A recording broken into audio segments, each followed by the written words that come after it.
Assalamu alaikum wa rahmatullahi wa barakatuhu.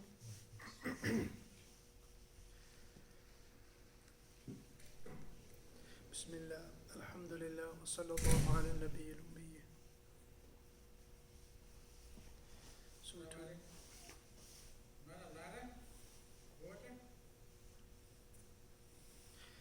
so today's lesson is quite heavy actually. It's speaking about the extreme reliance a person should have when it comes to asking Allah subhanahu wa ta'ala. And once a person has extreme reliance on Allah subhanahu wa ta'ala, there has to be a time, there has to be a mental, spiritual state where the person doesn't nag on with his du'as, but he gets back to the worship of Allah subhanahu wa ta'ala. So let me explain it further. It's basically, is it good to make dua? Or is it good to leave it to Allah subhanahu wa ta'ala? So that is the tricky question. Is it good to leave it for Allah subhanahu wa ta'ala to deal with something? For example, let's just say I'm asking for financial stability. So would it be good to make as much dua as possible? Like let's just say I'm making 10 du'as a day for my financial stability. Or would it be more spiritual that I leave it to Allah subhanahu wa ta'ala to give me that financial stability and I just continue worshipping but not making the actual dua? So that is today's discussion. And it's a very debated discussion. It's not a straightforward one. So generally our teachers would tell us that yes, what the books, some of these spiritual purification books, what they mention is actually it's a good ideal, but the sunnah is a better ideal than this spiritual high. So basically these books will tell us that if you have extreme reliance on Allah subhanahu wa ta'ala, you can ask and then you leave it. Let the Lord take care of it. You don't have to constantly make dua again and again about it. So I think how our teachers are telling us, they're saying trust the process and have full reliance on Allah subhanahu wa ta'ala, but continue making dua. Not what some of these books mention where they say leave it to Allah subhanahu wa ta'ala to give you what you asked for. But they'll say no, keep asking in a humble way. You keep making dua. And it won't be a sign of iman for a person to say, oh, it's okay, my Lord will take care of it. I don't have to make du'as anymore. And the only exception would be if you're having maybe like a really personal spiritual high where you feel like, oh, inshallah, my Lord will take care of it. I'm not even going to make dua for it. If you're having a personal moment like that, that's fine. But don't make it a rule that this is how spirituality works. The Nabi Sallallahu Alaihi Wasallam's sunnah of making du'as is the better sunnah, not reliance to the extent where a person doesn't make dua anymore. So we'll start now after all these disclaimers. Qala radiyallahu anhu, and sometimes the scholars they would refer to another like a senior and they'll say his name and they'll say he said, and then they'll say radiyallahu anhu. And generally we use that word for sahabas, but it doesn't have to be used for sahabas. Because what does radiyallahu anhu mean? It generally means may Allah be pleased with so and so. So as long as you hold somebody in high regard, you could use that word radiyallahu anhu with him. So you would say may Allah be pleased with so and so. So it's not a word that can only be used for sahaba. Generally it is used for sahaba, but it can be used with other rightly guided people. So that's why the author, they say he radiyallahu anhu said, talabuka minhu ittihamun lahu. You making dua to him is accusing him. You making dua to him is accusing him of perhaps not doing it.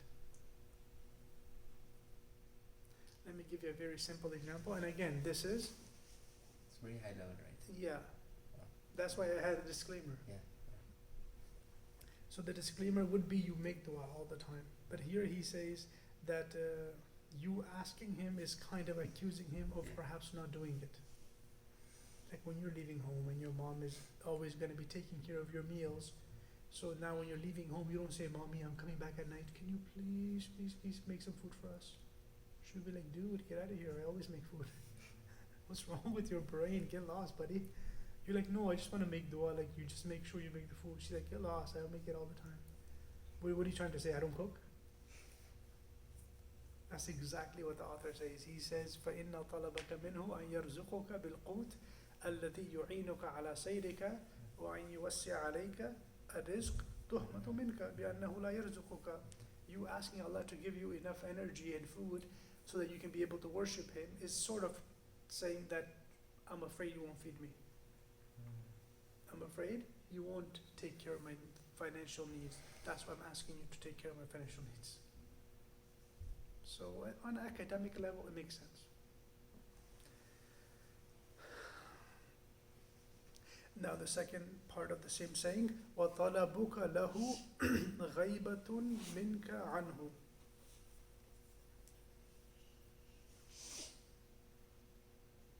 You asking him to draw you near to him is a sign that you're absent and you're distant from him. Because when a person is making dua, you're distracted, aren't you? So when a person is making dua, he's sort of talking to Allah subhanahu wa ta'ala. And you only make dua to those who are close to you, near to you. Because you know the Lord is listening to you. So when you're saying, oh Allah, please bring me near to you in obedience, the fact that you're saying bring me near is that would be only possible if you were far. So the fact that you're saying, oh Allah, bring me near to you in obedience, that's sort of implying that you're far from Him. So why are you so far from God when you're making dua to Him? That's what he's saying basically. So you seeking Him is sort of absence from Him.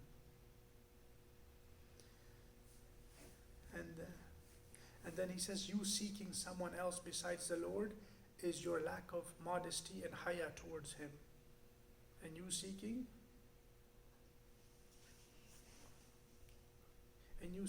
anyone or anything besides the Lord is sort of being immodest, because the Lord is everything of yours.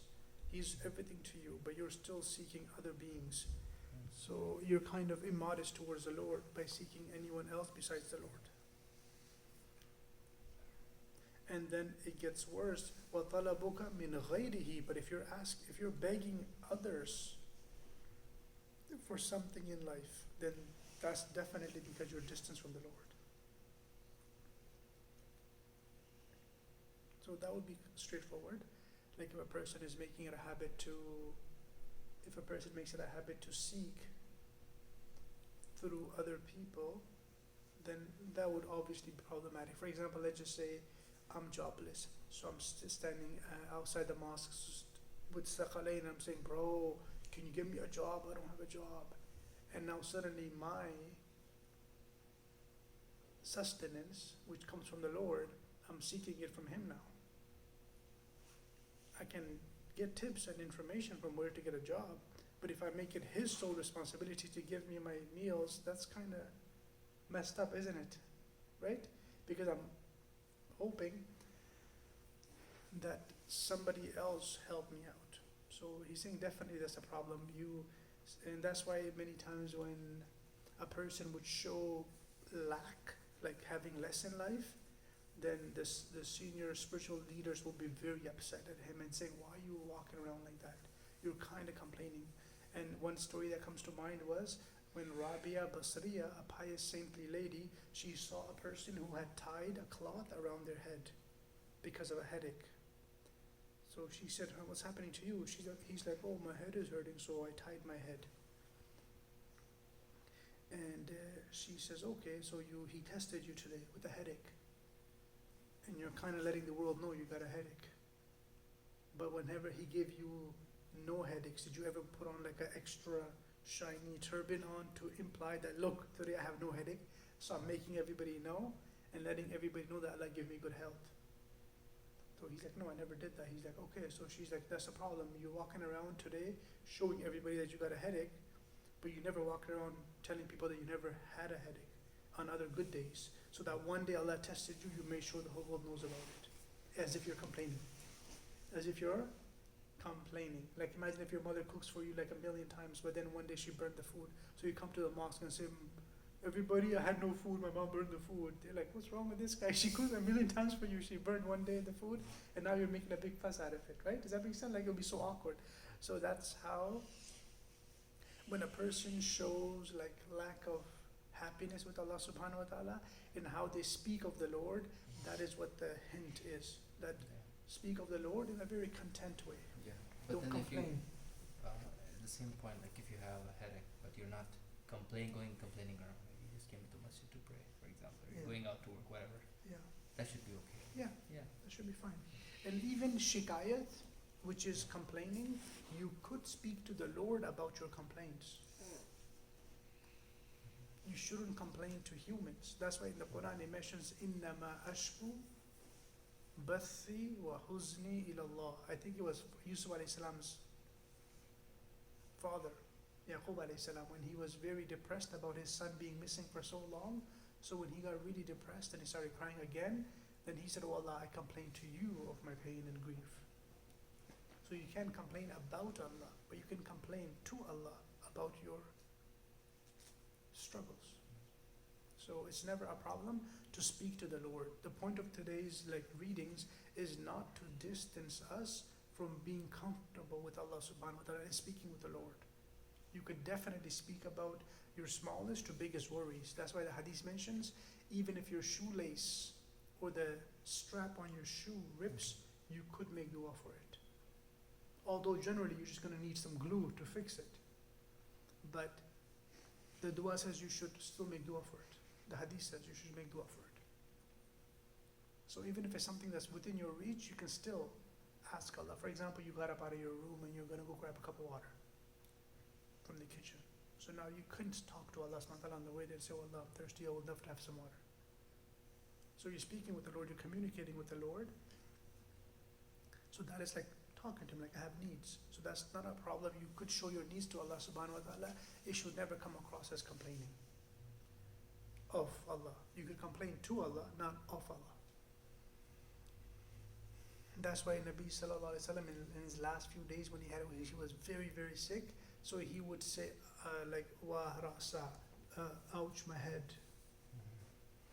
And it was his last few days, so he had extremely bad headaches. So he would keep saying like ouch my head, and his wife also got sick on that day, so she was saying my head hurts a lot too today. So her head was hurting and his head was hurting a lot. So speaking of your pains is not a problem. It shouldn't come across as complaining to Allah subhanahu wa ta'ala, complaining of Allah subhanahu wa ta'ala.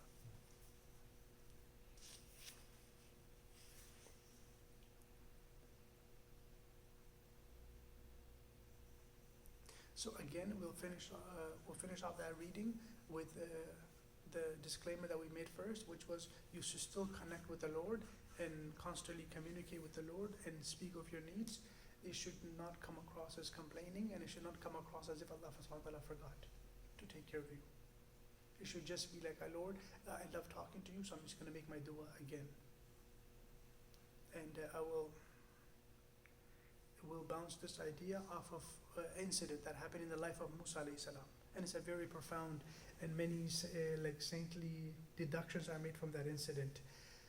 When Musa alayhi salam went on that night journey, when he was with his wife going back to his hometown, it was kind of getting chilly, so he told his pregnant wife, you stay here, I'm going to go get some fire. So he saw some light in the distance, so when he went to that light, it happened, he thought it was a fire, but when he came, it was like a type of a light that was coming down on a tree. And it was like spiritual grace coming down on that tree, and it was a moment where Musa alayhi salam walked into that state, and he was told this is a very special occasion, and the Lord wants to speak to you. So it was a very spiritually high state, and he was told to take off his sandals. So he took off his sandals, and then he came closer, and he was told, you are in a very blessed valley, come close and take off your sandals. So he did that. And then he was asked, Musa, what's in your hand? And he had his walking stick with him. Because he felt so special, speaking to the Lord, he didn't give a short reply, he gave a very lengthy reply. So when he was asked, what's in your hand? He said, oh, it's my stick. I lean on it. I hit the leaves to get them off the trees. And I have other benefits too.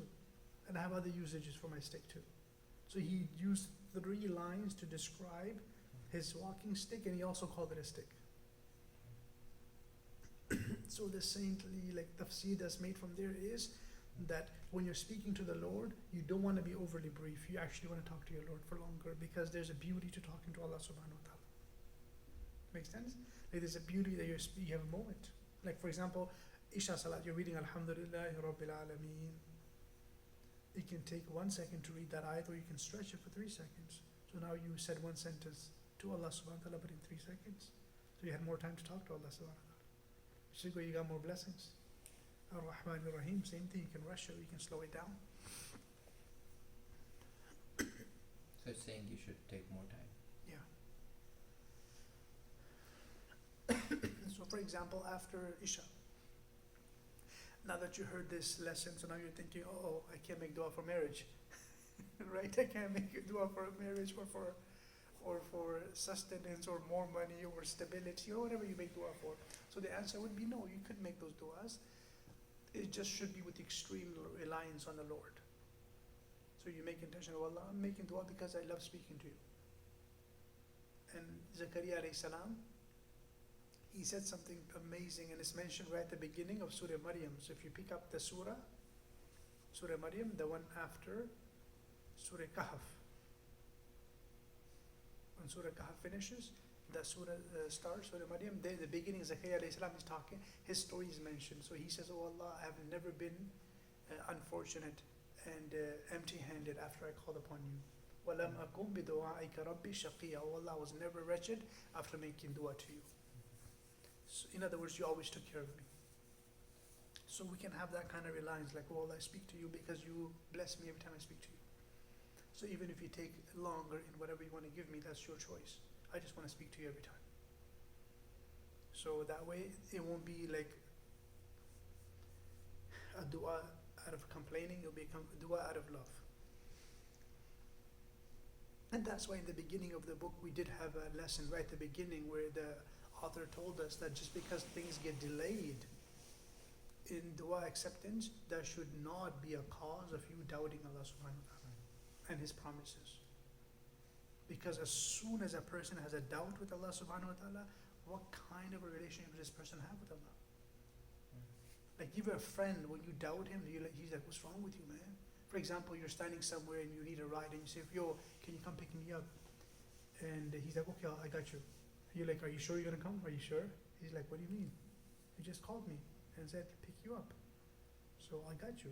He's like, are you sure? He's like, of course, you just, like, what's wrong? You told me to do it, I'm gonna do it. Why are you doubting so much? So that's how a human gets disturbed when you doubt him. Although a human to a human is a complete equal. Imagine a creation getting doubtful with the Creator. It's so bad because He created us and He gave us everything, and that one thing that we still want in life, we're doubtful, like, is He gonna give it? Like, what kind of a doubt is that? He gave you everything already, so why can't He give you one more thing? Is that how hard it is for you to believe your Lord? Is that how little trust we have in our Lord?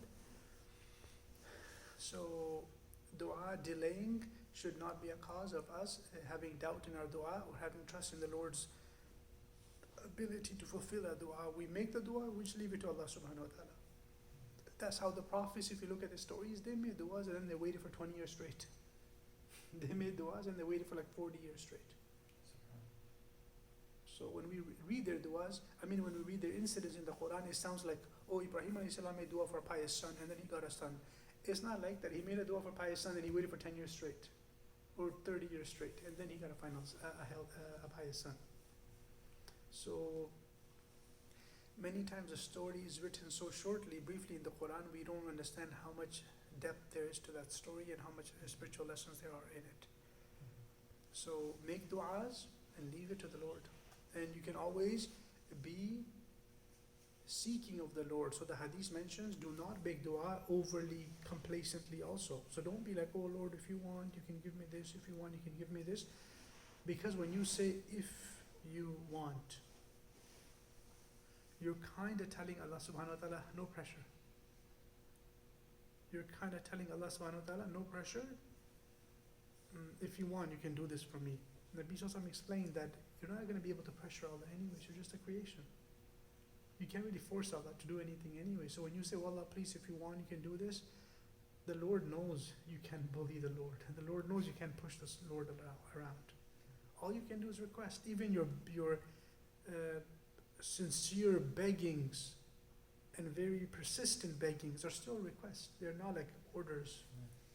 So that's why Nabi Sallallahu Alaihi Wasallam said, do not ask the Lord, if you want, you can do this for me. If you want, you can do this for me. It doesn't work like that. You have to beg the Lord, and without making it so complacent, like if you want, you can do this. No, Lord, please do this for me. I need this. What if you're using the same words but with the intention, well, if it's better for me, then do that? That'll be fine. Yeah. Because you're saying, if it's good for me, you're not saying, if you're okay with It's it. like kind of, you're not talking to someone basically. If you're talking to someone rhetorically, right? Not to sub, if you want, you can give me this book. Yeah. But that's different, right? Yeah, that's than talking different. With the Lord, it's not rhetorically. like that, because you specified when you would want it, Yeah. when something is good for you. So that would be fine then. If you guys have any other questions, please make sure to ask. The next one is a very profound saying. I myself get kind of lost in the meaning in it sometimes, but I'll read it anyways. ما من نفس تبديه إلا وله فيك قدر يمضيه. There isn't a breath that you breathe except in it there's a destiny that's going to take place. There isn't a breath that you inhale or exhale except that there's a destiny that's taking place at that moment. So the author explains that any second that's passing by, either you're like doing nothing, or you're doing some worship, or unfortunately you might be doing a sin, but whatever the case, or some blessing might be coming upon you, or difficulty might be coming upon you, but all those were destined to happen in that moment. So every moment is like a inspiration, every moment is like something happening, something that was prophesized or meant to happen. It happens at that moment. So there's a sacredness to every moment. There's a specialty to every moment. For example, let's just say a person is meant to die next year this time, but every second leading up to that moment is very special. It was destined for him to be alive. So it has this stamp of approval that you will be alive. You will be alive. You'll be alive. And this continues for a whole year, then until the next time this year the person dies. So every second is basically like a gift given to us. That's why in English there's a saying, every moment is a gift. That's why it's called the present. Like the present state is called the present because the present is a gift to you. So that's what the saying is. There isn't any breath that you take except there is a destiny that's taking place in it.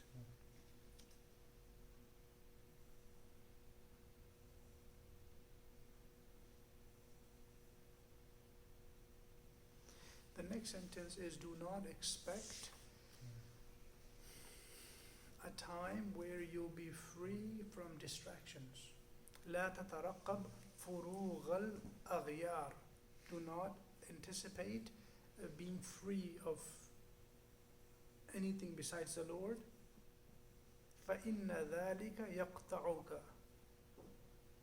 Because that will cut you off from the meditation of the Lord. So for example, right now something is on your mind till Isha or after Isha, right? So you're thinking, oh, inshallah, if I get this done after Isha, then finally I can finally think of the Lord and do some zikr. But he's saying don't do that, because if you're constantly waiting for your brain to be completely blank, I have zero needs, then that's a very far away goal where you're going to be clearly like free-minded. There'll be nothing on your mind. They'll be able to worship the Lord happily ever after. That doesn't happen normally. You're always going to have something on your mind. So get used to putting things on the back burner and just worshiping. Don't worry about being free one day. For example, you're dreaming one day of praying Isha with zero distractions. Praying the Isha with zero distraction. And you're saying, inshallah, that will happen when I'm done this. In 3 months, I should have a time where I can pray one Isha really nicely. But then that Isha might not come ever because you're always going to have something on your mind. So don't expect extreme like emptiness of the mind and you'll have nothing, and being very free of mind. That's not going to happen. And just continue worshiping the Lord in the states that He puts you into. فيما هو مقيمك فيه, in whatever He established you in that specific state, remember Him. Somebody might say, well, I'm a little sad right now. When I'm more happy, I'll worship Him better. And somebody will say the opposite. I'm happy, but when things are bad, I'm going to go back to the masjid and worship more. So both are wrong states. Just worship the Lord in the exact state that you are in. Yeah, inshallah, we'll stop there with this book.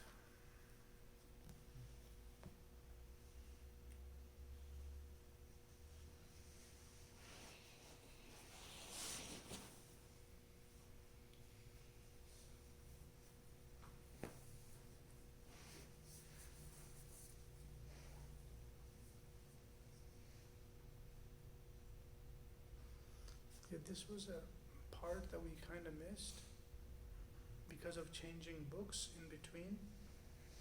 So this is with regards to our belief with Allah subhanahu wa ta'ala and His qualities, His sifat.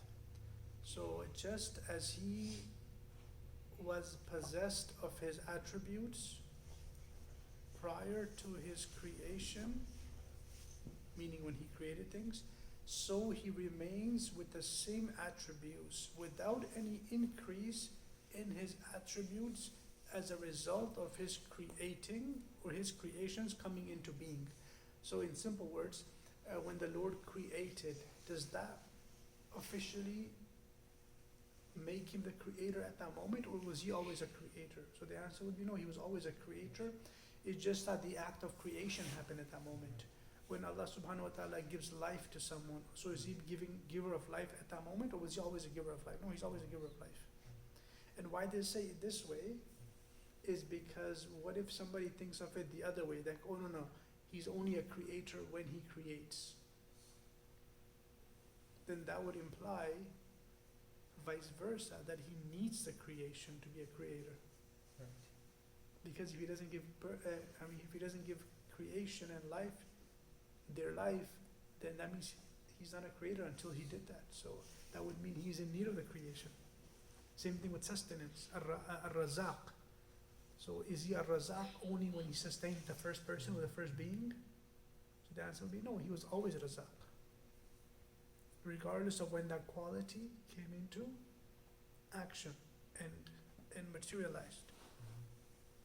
So as He was before the creation, qualified with His attributes, so He remains forever described by them. It is not after bringing the creation into existence that He merits the name, the Creator, nor through originating His creation does He become the originator, al-Badi'. He possesses the quality of sovereignty with or without Fief. F-I-E-F. And the quality of creativity with or without creation. And the next one, and while He is the resurrector of the dead, after He resurrects them, He merits the same name before He even resurrects them. Likewise, He merits the name the Khaliq, the creator, before He even creates them. This is because He is omnipotent over everything, Qadir. He's Qadir over everything. Everything is dependent upon Him, and every affair is effortless for Him. And He needs nothing, and there's nothing like unto Him, and He is the hearer, the seer.